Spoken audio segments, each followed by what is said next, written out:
اس channel ازمودہ وظیفہ میں خوش آمدید کہتے ہیں. اہلا وسہلا مرحبا.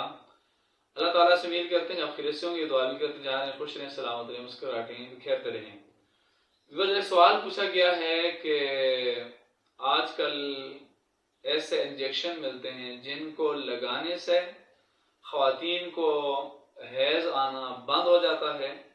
خصوصاً حج کے ایام میں خواتین وہ انجیکشن لگاتی ہیں.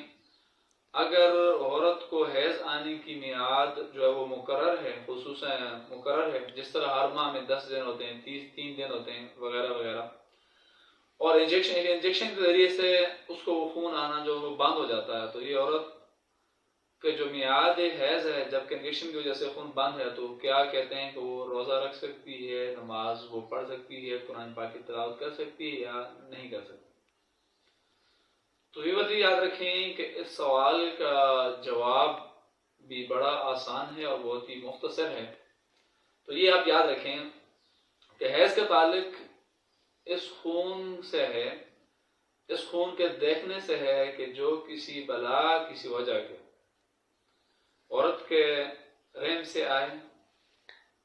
گویا کہ حیض نام ہے خون آنے کا, اور جب خون نہیں آئے گا تو اس کا مطلب یہ کہ حیض بھی نہیں ہوگا.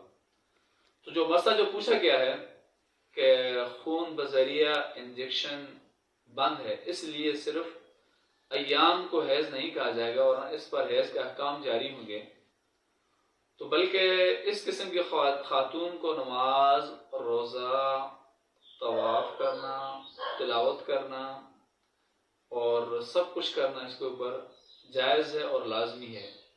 تو اس کو انجیکشن کے ذریعے سے اگر روک کر وہ کرتی ہے تو وہ اس کو کوئی ممانعت نہیں ہے, وہ کر سکتی ہے.